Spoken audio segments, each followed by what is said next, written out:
قرآن مجید فرقان حمید نے میاں بیوی کا جو رشتہ بیان کیا ہے نا، اس رشتے کو آپ سمجھیں جو قرآن پاک نے میاں بیوی کا رشتہ بیان کیا۔ کہن لباس لکم وانتم لباس لہن، فرمایا بیویاں تمہارا لباس ہیں اور تم ان کا لباس ہو۔ وہ تمہارا لباس ہے اور تم، اللہ اکبر، کیسا خوبصورت لفظ قرآن پاک نے ہن لباس لکم وانتم لباس لہن، فرمایا وہ تمہارا لباس ہے اور تم، سمجھ آ رہی ہے نا جی بات کی، وہ تمہارا لباس ہے اور تم ان کا لباس ہو۔ تین خوبیاں تو ہر لباس میں ہوتی ہیں، تین چیزوں کے لیے لباس پہنا جاتا ہے، تین چیزیں، تین قسم کی آسائشیں لباس میں پائی جاتی ہیں، اس پر تو تمام مفسرین کا اتفاق ہے۔ سب سے پہلی چیز، لباس جو ہوتا ہے وہ بندے کو گرمی اور سردی سے بچاتا ہے۔ سخت سردی میں لباس لے لیں تو بندہ سردی سے بچ جاتا ہے۔ اس کا مطلب یہ ہوا کہ میاں بیوی ایک دوسرے کا لباس ہیں۔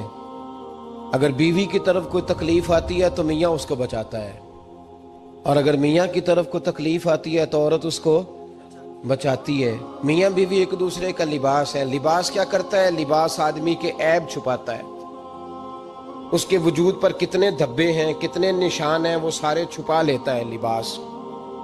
میاں بیوی ایک دوسرے کے عیب چھپانے والے ہوتے ہیں، عیب بتانے والے، رونا رونے والے نہیں ہوتے کہ بی بی جب بھی میکے گئی اس نے جا کے رونا شروع کر دیا، اتنی میں تانگو دوسرا ہے ہی کوئی نہیں۔ اور خامد صاحب جب بھی ملے انہوں نے ایک ہی راگ الاپنا شروع کر دیا کہ میری کیا بات تھی، مجھے مل کیا گیا ہے، میں کیا تھا، میرے ساتھ ہوا کیا ہے۔ تو لباس ہیں، ایک دوسرے کا عیب چھپائیں گے، بولیے ایک دوسرے کا عیب چھپائیں گے، ایک دوسرے کی غلطیوں کی پردہ پوشی کریں گے۔ اور تیسرا، لباس کا کیا مقصد ہوتا ہے؟ لباس شخصیت کا آئینہ دار ہوتا ہے۔ لباس آدمی کی اچھی اور خوبصورت طبیعت کا حصہ ہوتا ہے۔ جو لباس ہوتا ہے وہ انسان کو زینت بخشتا ہے، خوبصورت کر دیتا ہے۔ داڑھی والا آدمی ننگے سے پھرے تو خوبصورت نہیں لگتا، ٹوپی پہن لے تو بڑا پیارا لگتا ہے، ٹوپی پہنے تو بڑا، اور اگر امامہ باندھ لے تو نور نالا نور ہونا شروع ہو جاتا ہے۔ اللہ کرے آپ خوش ہو جائیں، آمین تو کہہ دیں، اور اللہ کرے فجر کی نماز آپ امامہ باندھ کے پڑھ لیں، آمین تو کہیں۔ چلو کونی جنہ دی داڑھی نہیں انہوں نے رکھنی چاہیے، جنہ دی نہیں ہونا نو موضوع نہیں تھا، پر ہماری بھی مجبوری ہے، داڑھی آ ہی جاتی ہے، ہر موضوع میں شامل ہو جاتی، رکھنی چاہیے۔ سب یاد رکھیں، لباس آدمی کو زینت دیتا ہے۔ قرآن مجید کے لفظوں پہ غور کرو، اگر تو شادی کے بعد بیوی کے آنے کی وجہ سے خامد کو سکون نہیں ملا تو اس کا مطلب ہے اس نے گھر کو زینت نہیں دی، اور اگر شادی کے بعد اس بچی کو تحفظ نہیں ملا، اس کو اپنے گھر کے اندر سکون نہیں ملا، تو اس کا مطلب ہے خامد نے اسے زینت، اس لباس نے زینت نہیں دی۔ میاں بیوی ایک دوسرے کا لباس ہے۔ اس مقدس رشتے کو اسلام نے باندھا، اور لباس کہہ کے باندھا۔ میرے رسول کریم علیہ السلام نے پہلے تو خارجی لوگوں کو منع کیا ہے۔ میری ذاتی رائے یہ ہے کہ میاں بیوی کی ذاتی لڑائی کوئی بھی نہیں ہوتی۔ ذاتی لڑائی، میری باتوں کی سمجھ تو آ رہی ہے نا آپ دوستوں؟ کوئی نہیں آ رہی؟ اللہ جزا دے آپ۔ میاں بیوی کی ذاتی لڑائی کوئی نہیں ہوتی۔ ہوتا پتہ کیا ہے؟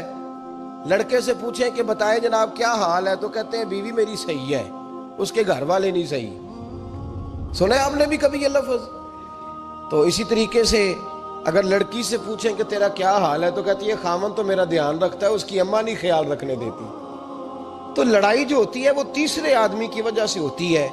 تیری اماں آئی تھی تو اس طرح کہہ گئی، تو تیرا بھائی آ گیا تھا تو وہ یہ کہہ گیا، تیسرے فرد کی وجہ سے۔ میرے نبی کریم علیہ السلام نے تیسرے بندے کو سمجھایا ہے، تیسرے فرد کو حضور نے سمجھایا ہے۔ نبی پاک علیہ السلام نے فرمایا خبردار، ماں، بھائی، بیٹا، باپ، سارے لحاظ کریں، بسنے دے میاں بیوی کو۔ اگر شادی کر دیا تو ان کو سکون سے رہنے دو۔ تم دو جملے کہہ کے چلے گئے، کوئی عیب نکال کے جو چھپا ہوا تھا خامن کی نظر میں وہ نکال کے بتا دیا کہ تیری بیوی یہ کام بھی کرتی ہے، اب تم تو ہٹ گئے وہ بات کہہ کے، اب انہوں نے اکٹھے رہنا ہے، ان کی زندگی مصیبت کا شکار ہو گئی۔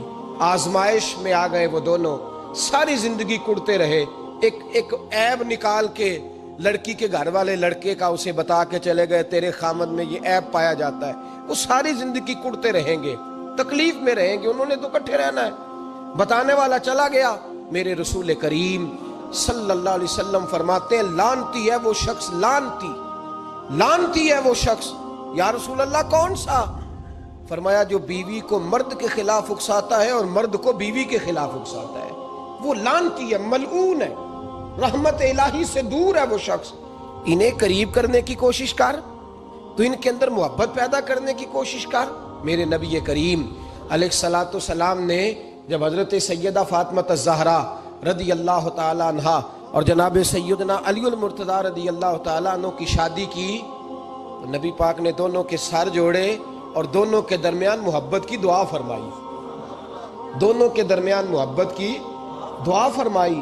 اور نبی پاک صلی اللہ علیہ وسلم حضرت فاطمہ کے سامنے جناب علی کے فضائل بیان فرماتے، اور جناب علی آتے تو نبی پاک فرماتے فاطمہ تو میرے وجود کا حصہ ہے، وہ تو میرے جگر کا ٹکڑا ہے۔ تو ان دونوں کے درمیان الفت پیدا، یہ سب سے پہلے تو خارجی لوگ اس بات کا خیال کریں، سب سے پہلے تو خارجی لوگ خیال کریں، توجہ دیں، ان کو بکھرنے سے بچائیں۔ اب میاں بیوی بھی سمجھ لیں کہ ہماری ذمہ داریاں کیا ہیں۔ مسند امام احمد بن حنبل میں حضرت ابو درداء رضی اللہ تعالیٰ عنہ سے حدیث مروی ہے، نبی کریم صلی اللہ علیہ وسلم کی بارگاہ میں ایک خاتون نے آ کے عرض کیا یا رسول اللہ صلی اللہ علیہ وسلم مجھے بتلائیے خامن کا حق کیا ہے۔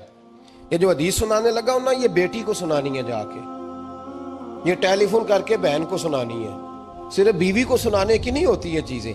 یہ حدیث بیٹی کو سمجھائیں، بہن کو سمجھائیں، ان لوگوں کو سمجھائیں تاکہ، اور یہ یاد رکھیں خامند کے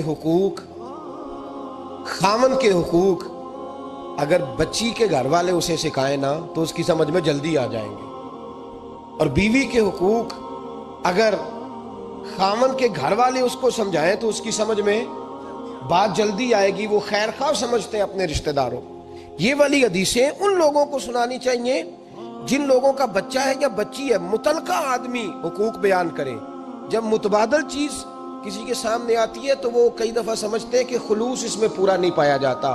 حضرت ابو درداء رضی اللہ تعالیٰ عنہ فرماتے ہیں ایک خاتون حضور کی بارگاہ میں آئی، عرض کرنے لگی یا رسول اللہ صلی اللہ علیہ وسلم میں نکاح کرنا چاہتی ہوں، شادی کرنا چاہتی ہوں، مجھے بتلائیے خامند کا حق کیا ہے، اگر تو میں ادا کر سکتی ہوں تو میں نکاح کروں، ورنہ میں اس کام سے بچوں۔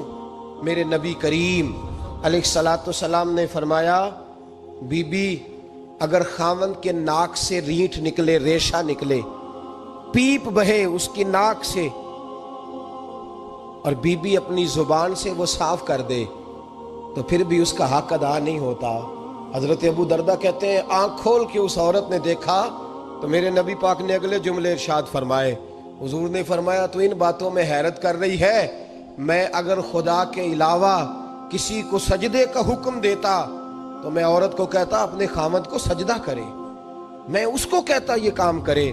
میرے رسول کریم علیہ الصلوۃ والسلام نے حقوق کا تعین فرمایا، حقوق کا تعین فرمایا، اور نبی کریم صلی اللہ علیہ وسلم نے فرمایا جو عورت اس حال میں مر گئی، اس حال میں دنیا سے گئی کہ اس کا خامد